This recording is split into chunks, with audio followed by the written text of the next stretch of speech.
이번에는 코드 작성 규칙을 알아볼 텐데요. 코드 작성 규칙을 알아보기 전에 먼저 프로젝트를 하나 생성하겠습니다. 이클립스를 실행하시고요. 패키지 익스플로러에서 오른쪽 클릭해서 프로젝트를 하나 생성합니다. 자바 프로젝트. 프로젝트 이름은 코딩 룰.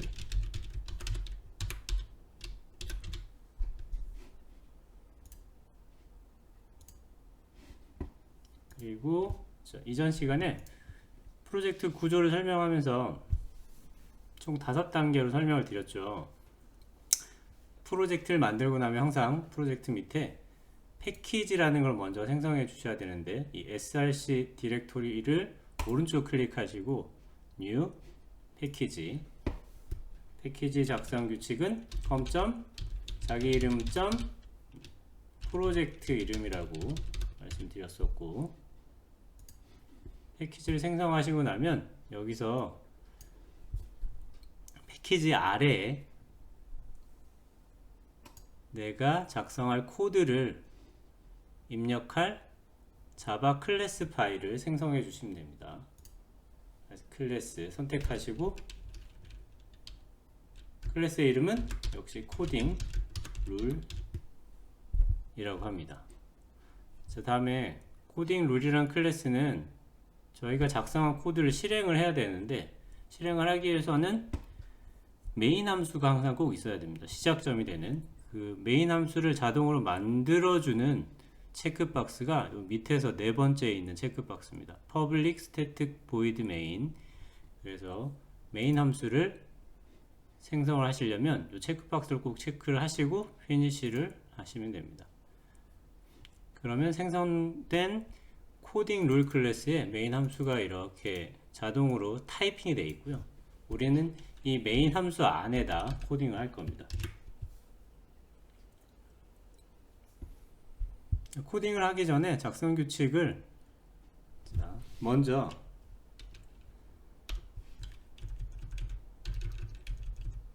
이름을 한번 볼게요. 이름을.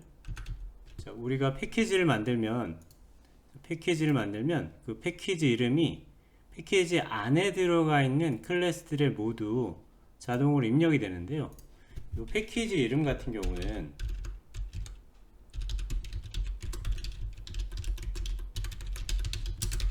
모두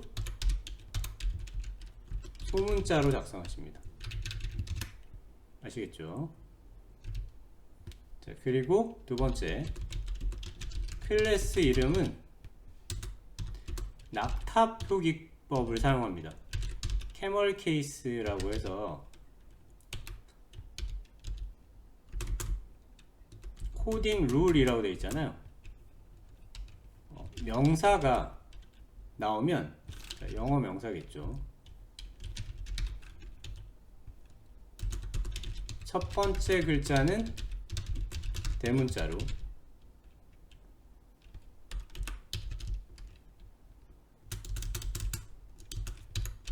두 번째 글자부터는 소문자로 작성합니다. 그런데 이게 복합 명사일 경우는 두 번째 혹은 세 번째 명사의 첫 번째 글자를 대문자로 작성하셔야 됩니다. 그래서 보시면 코딩이라는 이 단어와, 꼭 명사는 아니네요. 자, 단어 수정을 좀 할게요. 영어 단어 복합 단어라고 하겠습니다.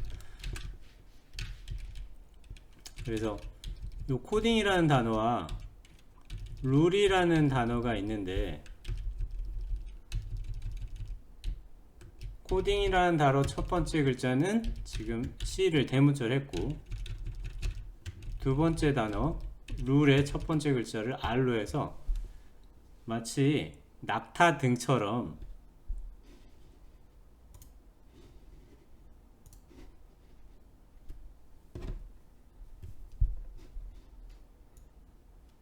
이렇게 된다고 해서 캐멀 케이스라고 불립니다. 아시겠죠? 낙타 표기법. 자, 그 다음에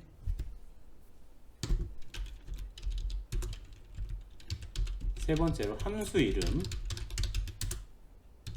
역시 마찬가지로 낙타 표기법을 사용하는데요. 이거는 첫 번째 글자를 소문자로 합니다. 그리고 나머지 규칙은 클래스 이름을 작성하는 규칙과 동일합니다. 자, 이거는 강제사항은 아닙니다. 참고로 이 낙타 표기법을 사용하지 않는다고 해서 컴파일이 되지 않거나, 아직 컴파일을 모르시는 분도 있으시죠. 컴파일에 대해서는 나중에 설명하겠습니다. 컴파일이 되지 않거나 실행이 되지 않는 건 아니고요. 이거는 개발자들끼리의 약속이라고 보시면 돼요. 클래스 이름은 이렇게 만들고 함수 이름을 이렇게 만들어서 나중에 우리가 클래스 이름을 찾을 때 함수 이름과 클래스 이름이 같을 때도 있겠죠. 그럴 때 첫 글자가 소문자인 걸 보고 이게 함수 이름이구나, 첫 글자가 대문자인 걸 보고 이게 클래스의 이름이구나 라는 걸 쉽게 알 수 있게 하기 위해서 이런 규칙을 가지고 있습니다. 자, 그리고 다음에 저희가 첫 시간에 시스템 out.print ln이라는 명령어를 써서 이 명령어 사이에다가 글자를 뭔가를 넣고, 컨트롤 S를 눌러서 저장하시고 키보드에 컨트롤 키와 S 키를 같이 동시에 누르시면 됩니다. 다음에 화면 상단에 요 화살표 있죠. 녹색 동그라미에 하얀색, 다시 갈게요.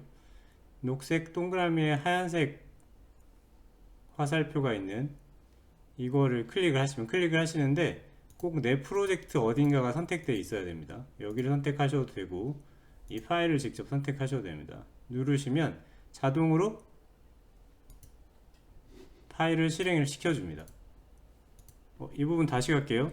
이거 왜 이러지?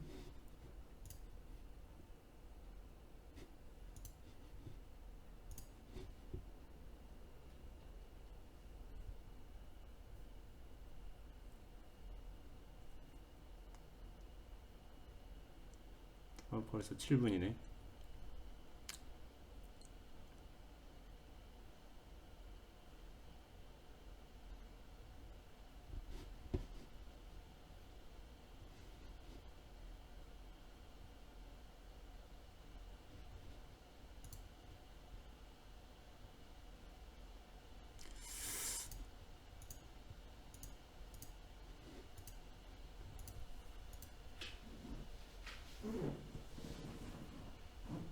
아까 그 부분 실행시켜 주는 건 자르고요.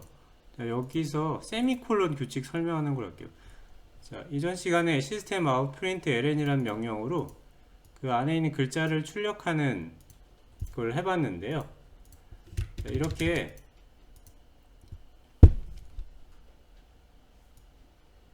한 줄의 코드를 작성하고 나면 그 줄의 끝에는 반드시 세미콜론을 꼭 붙여야 됩니다. 이렇게 세미콜론.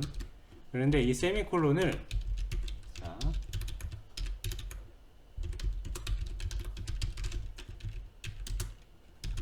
문장의 끝, 즉 줄의 끝에는 세미콜론을 입력하셔야. 다시 할게요. 문장의 끝, 줄의 끝에는 세미콜론을 입력하셔야 되는데요. 예외도 있습니다. 요 위에 보시면 오픈 브라켓이라고 해서 열리는 브라켓이 있는 줄에는 여기는 세미콜론을 붙이지 않습니다. 왜냐하면은 이게 줄의 끝이라는 거를 이 열리는 브라켓을 보면 이 표식을 기준으로 알 수가 있죠.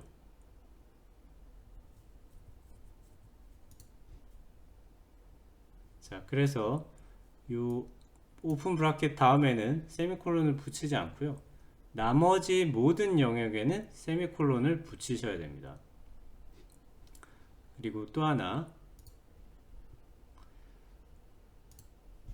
자, 변수를 이 다음 시간에 변수 선언하는 걸 배울 텐데요.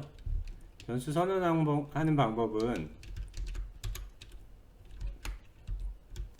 변수의 타입을 앞에 인티저라고 하겠습니다. 아직 공부를 안 하신 분이 계시겠지만 그냥 이렇게 타이핑 해보시고 변수명을 이렇게 입력합니다. 그러면 이 변수명이 유효한 것은 이 블럭 시작부터 블럭 끝까지만 유효해요.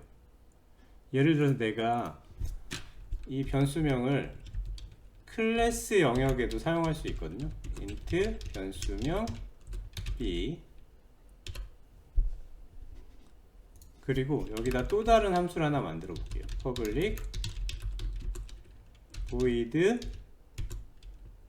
sub2 라는 함수를 하나 만들고 여기다가 integer 변수명 c 라고 하면 이 변수명 a는요 이 sub2 라는 함수에서 사용할 수 없습니다. 왜냐하면은 이 영역이 여기서 시작해서 여기 끝났죠. 이 영역 안에서만 사용할 수 있어요. sub2에 있는 변수명 c도 마찬가지로 이 영역에서만 사용할 수 있습니다. 하지만 클래스 바로 밑에 선언한 변수명 b는 다 사용할 수 있어요. 왜냐하면은 자, 코드 블럭이 여기서 시작해서 여기 끝나죠. 그러니까 이 두 개의 함수에도 영향을 미치기 때문에 모두 사용할 수 있습니다. 그래서 자, 다섯 번째 규칙, 블럭 혹은 뭐 스코프라고 하기도 합니다. 영역, 뭐 함수 영역. 그래서 블럭은 하나의 영역으로 내부에 선언된 변수나 함수들은 동일한 영역에서 실행되는 것으로 간주합니다. 아시겠죠? 그 다음에 다섯 번째 규칙, 여섯 번째 규칙이죠. 여섯 번째, 칸 띄우기가 있습니다. 칸 띄우기 같은 경우는 이전에 설명 한번 드렸죠. 연속된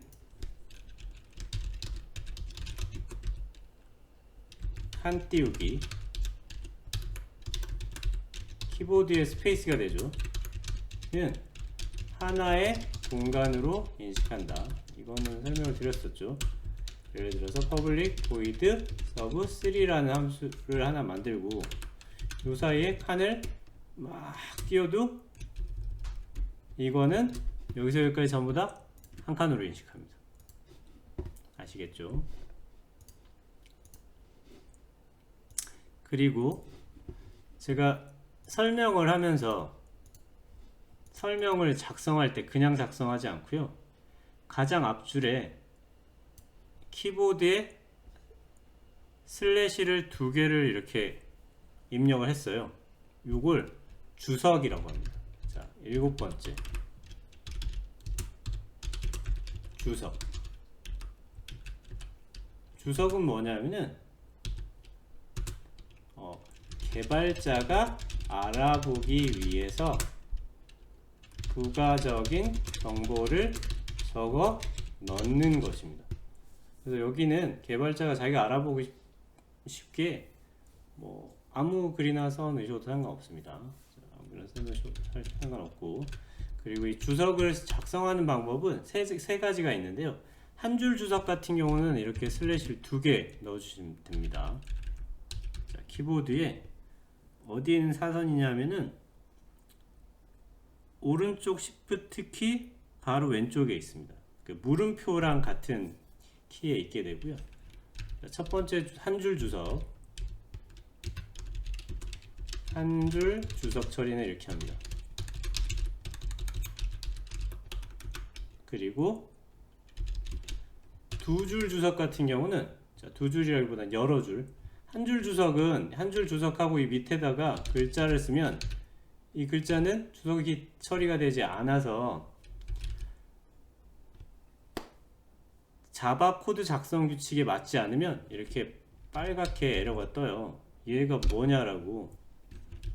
하지만 이거를 앞에다가 주석 처리를 하면 개발자가 읽기 위한 정보를 전달하는 용도로 쓰기 때문에 오류를 툴에서, 이 개발 도구에서, 이클립스라는 개발 도구에서 오류를 발생시키지 않습니다. 자, 한글 주석은 이렇게 되고요. 내가 만약 여러 줄에 걸쳐서 주석을 쓰고 싶어요. 안녕 하세요 라고 해놓고 이걸 주석 처리를 하고 싶으면 슬래시하고 별표, 끝에는 별표하고 슬래시 이렇게 하시면 여러 줄 주석 처리를 할 수 있습니다.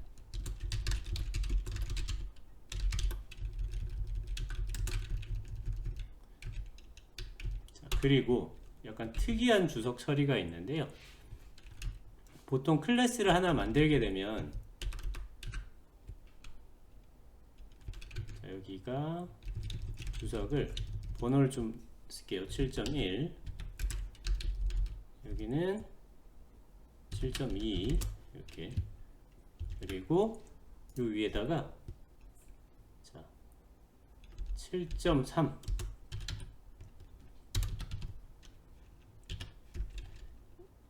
이거는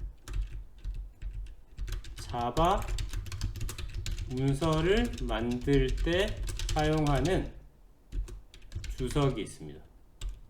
어떻게 하는 거냐면 슬래시하고 별표를 2개 누르시는 거예요. 이렇게 한 상태에서 키보드를 엔터를 치면 이렇게 이 코딩 룰이라는 클래스에 주석을 입력할 수 있는데요. 여기다가 코딩 규칙을 설명하는 클래스 이렇게 해놓고 나중에 자바 명령어 중에 자바독이라는 명령어가 있는데 이 명령어를 사용해서 내가 만든 클래스, 지금 하나지만 여러 개의 클래스를 만드시면 그 여러 개의 클래스를 전부 다 문서화 해줍니다. 그 부분은 그 오프라인에서 다시 한번 설명을 드릴게요. 이렇게 주석 처리를 하는 규칙이 있습니다.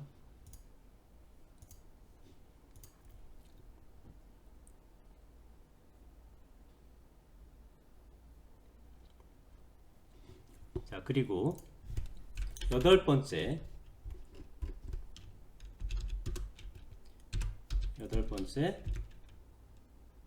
식별자에 대한 규칙이 있어요. 식별자는 뭐냐면은 클래스 이름, 변수명, 함수 이름 이런 것들이 전부 다 식별자에 해당됩니다. 식별자의 첫 번째 규칙이 이 낙타 표기법이고요. 클래스는 첫 번째 영어를 대문자로, 함수는 첫 번째를 소문자로 해주시면 되고요.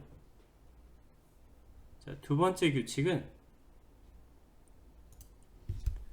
변수를 선언할 때 혹은 함수를 만들 때, 함수의 이름을 지을 때 int 예를 들어서 first name이란 내가 변수를 선언한다.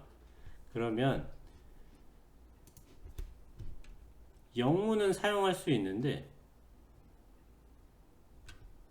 숫자가 첫 번째 올 수 없습니다. 자, 식별자 첫 번째 글자로는 영문, 한글, 윗줄, 달러만 사용할 수 있습니다. 한 건 아시고, 윗줄은 이 언더바, 이거 붙어서 좀 다르게 보이네요. 달러는 이 달러 표시, 요거만 사용할 수 있고요. 숫자가 앞에 올 수 없습니다. 자, 달러를 한번 붙여볼게요. 달러, 이거는 우리를 내지 않죠.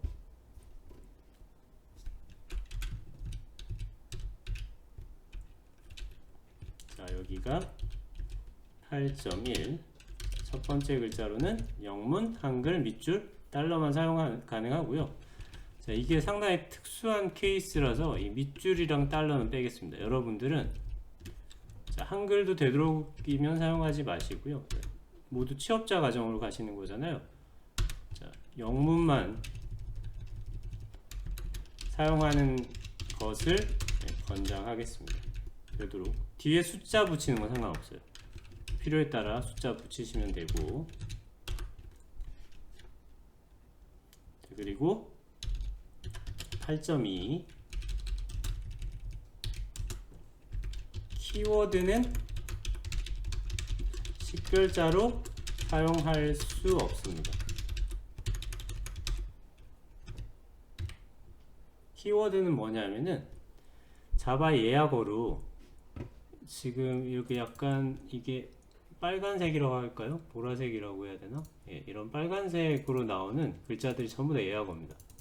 예를 들어서 이 인티저라는 타입의 퍼블릭이라는 변수 이름은 줄 수 없습니다. 예약어이기 때문에. 그 예약어가 좀 꽤 많은데요. 대략 뭐 간단하게 보여드리면 이 정도의 예약어가 있고요. 이것들은 식별자, 변수명, 클래스명, 함수명으로 사용될 수 없습니다.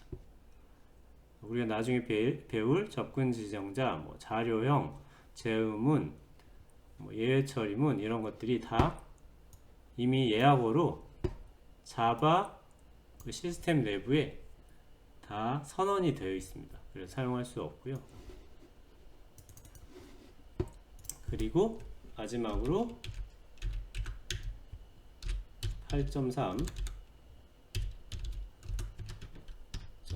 앞에서도 한번 설명을 했지만 한 번 더 설명을 드리면, 자, 식별자는 모두 되도록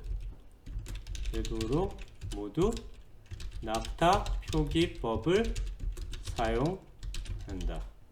이거는 꼭 지켜주셔야 됩니다. 개발자로 취업을 원하신다면 이걸 잘 지키지 않으시잖아요.